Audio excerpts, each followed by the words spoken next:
notes. All right, everyone, I'm Mr. Page. This is my patch notes review for Season 8 in Blood Bowl 3. We've got Amazon's joining. Let's dive into the patch notes here. Amazon team in. Amazon's changed quite a bit from Blood Bowl 2. Tabletop players, of course, have been enjoying them for a long time.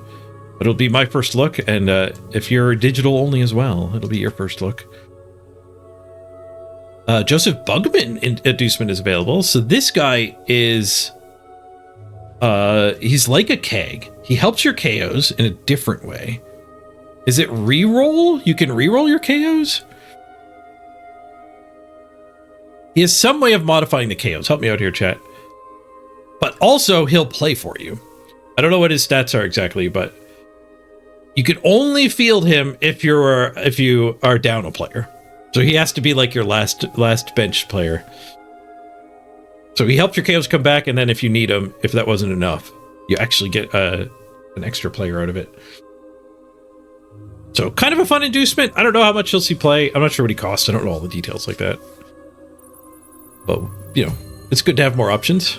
Hey, CD Speedy, thank you for checking out the sponsor game. I'll get your title granted as soon as we're done this. We got the new community event, the Amazon Clash. We'll go over that in more details later. There's another article for it, but quick version is Cyanide invited 4 of the content creators to make some teams that you guys can play. So there's pre-made teams, and you can battle kind of like in the Goblins versus Halflings event. But we'll go into more detail on that in a separate video. And the arena mode is still up. That doesn't replace arena. Arena is just part of the game now. Oh, Cornite says Bugman is a dwarf blitzer with wrestle and tackle. Oh, nice. Yeah, that's a wrestle tackle dude is very welcome addition. Okay, official ladder changes. This is big. Team value cap up to 2 million. 2 million is huge. 2 million is almost getting to the point where they just shouldn't have a cap anymore. Because arguably you're making your team worse when you go over that. So like an efficient 2 million probably beats a bloaty 2.5 with a bunch of secondaries and maybe a strength skill or two. So I'm happy that the cap is so high. I hope this is a step towards just getting rid of the cap. Now that there's so much other options to play if you like low team value Blood Bowl, I like this step towards letting the ladder be the kind of battleship fantasy, battleship Blood Bowl. And Blood Bowl has a natural team value cap in your players dying. So I don't know if a team value cap this high is that needed. Both because you're making your team worse, arguably, and then like death is going to happen. But I guess from the death perspective, they do have to fix the concession issue first. People get up this big, and then they start conceding as soon as their apothecary's gone. So there's not like the appropriate amount of death happening. When two, like a Chaos and a Nurgle team clash at 2 million, they shouldn't be 2 million anymore. 2 million equals Nurgle Fest? I might be playing Nurgle, yeah. Oh, Rick said that Bugman is armor busted compared to a Blitzer. Oh, he's a little weaker. He is your bench player. Rick knows because you literally just played him in Water Bowl. Nice. The games begin.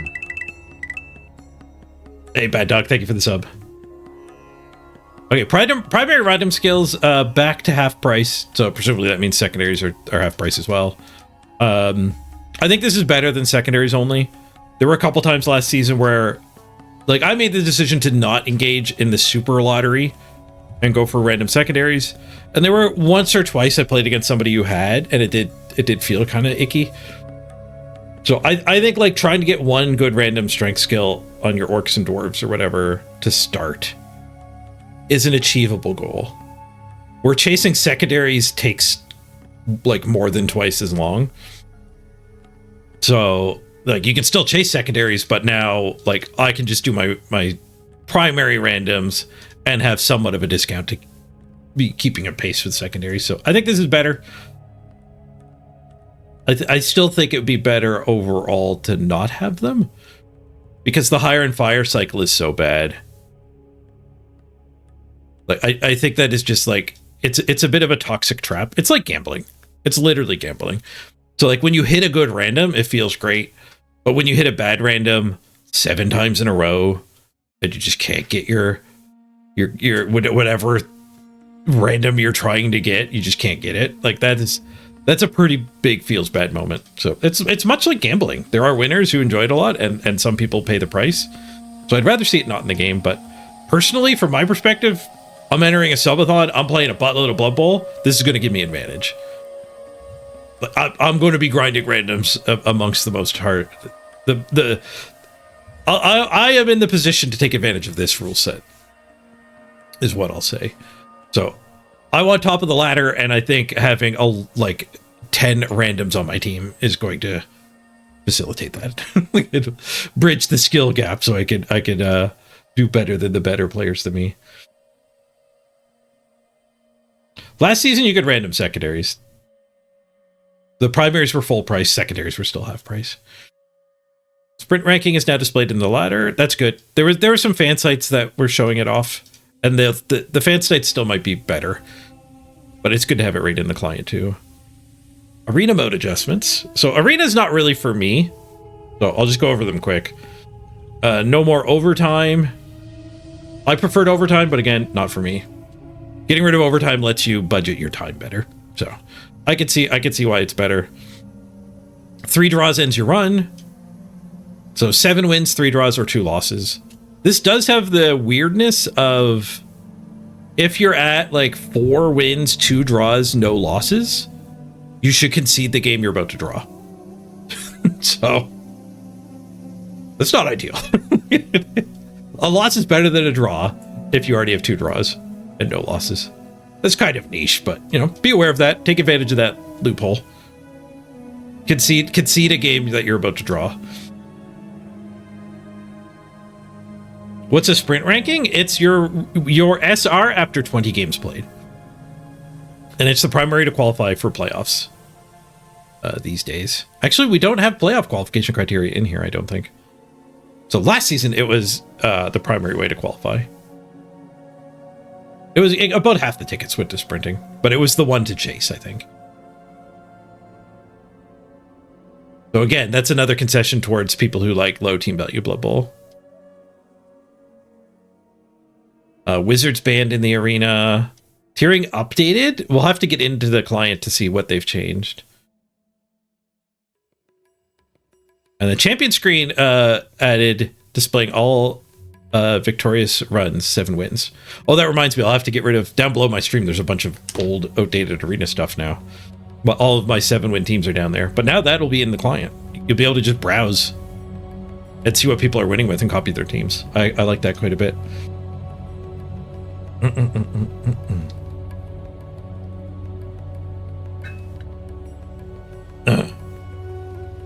You don't get why they need so many hours for this update? There's like a 9-hour downtime. Crossplay there. Like, I don't know either. I'm not an engineer. Competition and match report. Dice rolls page is now available in match reports. So we'll get to see how many POWs we rolled.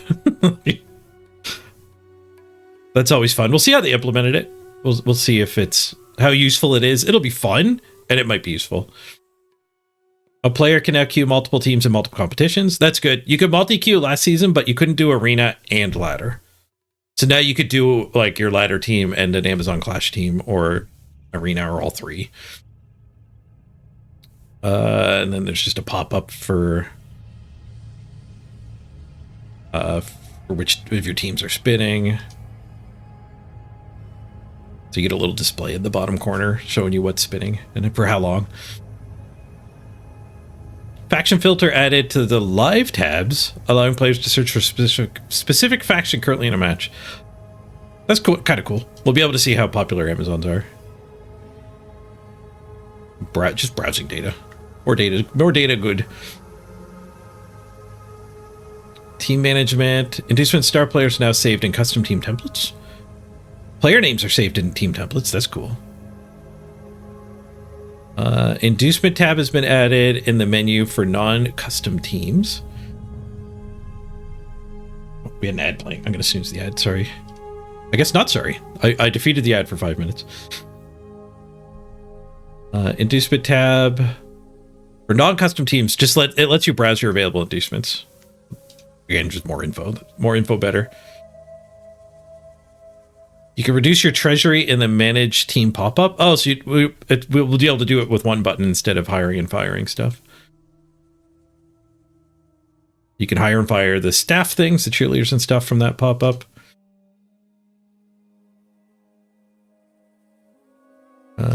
Better tooltips for star players.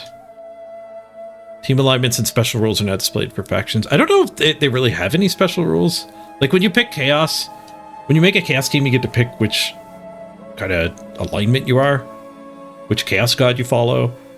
But as far as I could tell, last season it didn't do anything. It's like if you followed Nurgle, you got one more star player option. Was it. So like Nurgle was just strictly better than the other ones. I don't know if in tabletop it does more, but I think that's all it did in Blood Bowl 3. Maybe we've caught up with tabletop and there's actually a special rule. But it would be. You think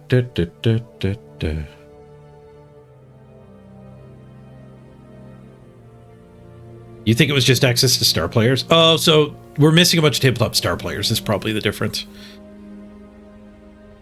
So a lot of the star players we're missing are the ones that differentiate Slanish and Corn and whatever. We don't know what star players we're gaining. I don't think that was in the patch notes either. We'll keep going though. Maybe they're farther down. I read them when I first got up, but I don't remember seeing star players. Oh, Norse actually get to pick an alignment too. I didn't know that.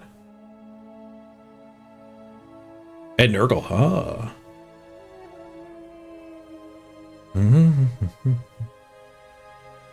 Yeah, Bugman's kind of a star player. He's kind of a keg. Coach emotes can be previewed in the shop. That's good. And then better previewing of customizations. You can get them on. You can show them on 3D models, and presumably we'll be able to spin them. Quests now give you 5 Warpstone once you're done the battle pass. So you get 3 weekly quests. We used to get 10. Now you get 25. 25 Warpstone a week. That's still... Like how long is that for a battle pass? Like, it's just a trickle feed. 25 times 4 times 3. So you're getting like 300 a season? You get a little more than that because I just did 4 weeks in a month. Oh, I guess it's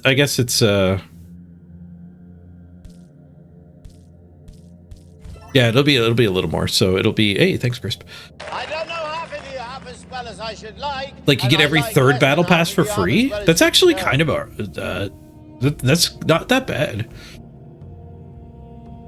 Yeah, Cordite, I agree. That's more than I expected. So you get one free battle pass a year. That's actually really free to play friendly. Coming off of the Bazaar, who punted their launch with a horrible monetization. This is actually really good. Like, not only can you just get the teams for free, but you'll get by grinding the battle pass. You're just on a time gate.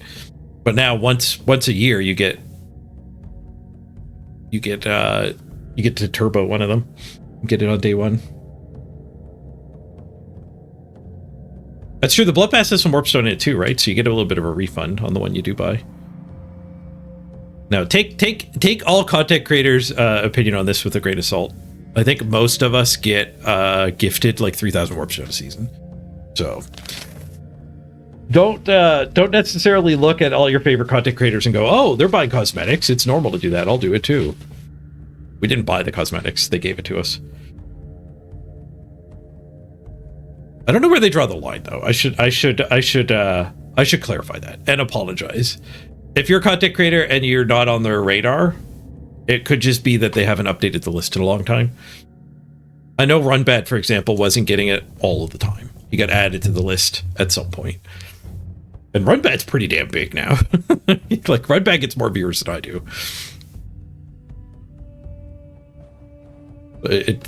Like, you're at the whim of a marketing company to get in on the free Warpstone.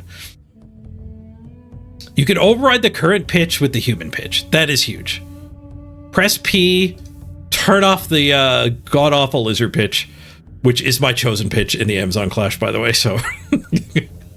You all need to know that you can hit P and not actually play with those visuals, just the rules. The rules obviously do stay active. Salamander says Runbad just made Twitch partner.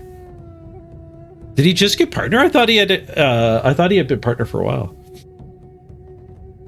He got front page too.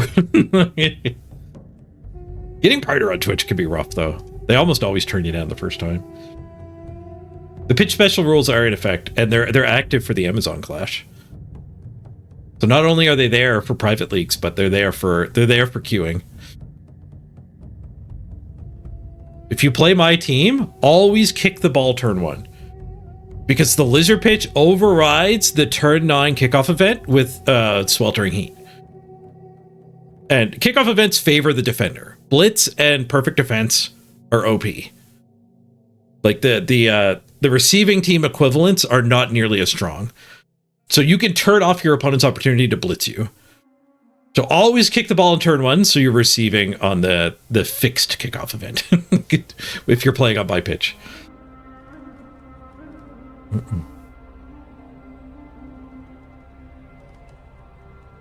New game option allows staff and inducement counts to remain displayed after use. Oh, so like if you used a bribe. Yeah, I can see that being useful. It's only game. Like, why you have to if you're casting mad? a game or whatever, it'll always show you're at 0 of 1 bribe or whatever. Hey, I'll cry. Are pitches active in the ladder? No, they're active in the Amazon Clash. You now have 3 officially supported ways to play: Amazon Clash, Arena, and the ladder.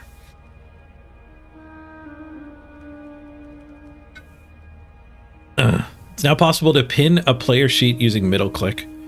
Oh, so that's really good because, like, you know, you're trying to read somebody's card and like read their star player special ability, and then your opponent takes an action and it would close. So now you can middle click on the little pop up on the side and actually like it'll pin. It'll stay there. It won't go away. And the same is true for if you're looking at like the weather or the prayer to Nuffle stuff. It will now close if the player manually closes it, or if input is required. So your opponent just throwing a hit won't close it. It'll wait until you actually have to choose defend or whatever. So that's a really nice quality of life improvement. Yeah, we're getting a lot of cool stuff every patch. They're making the game a lot better every single patch. That's dwarf season? It's not up yet. It's Amazon season, thank you. And I am happy to point out that there are no dwarfs invited to the Amazon Clash. So if you want to play Amazons in a safe space, you can do that in the Clash. It is res format though. So if you want to do Amazons with progression, you got to brave the dwarf hordes. Bug fixes. Star player inducement cutscene won't replay at the start of overtime. Dice Slug now displays all star players bought by each team. Includes bribery and corruption usage, and now shows argue the call rolls for secret weapon players. So improvements to the log are welcome. Pitch special rule change. I think on the necro pitch it gets dark and you're not allowed to do long passes, so the user interface will just show that. If you re-rolled a quest that you had completed, the rewards would get canceled. That's a nice bug to get fixed. Bumbaruski apparently was bugged. Nobody uses that anyway. With randoms back, maybe Bumbaruski's back on the menu. I do like random passing skills on the quarterback. So Fumbleruski on a Skaven thrower or a human thrower could actually happen.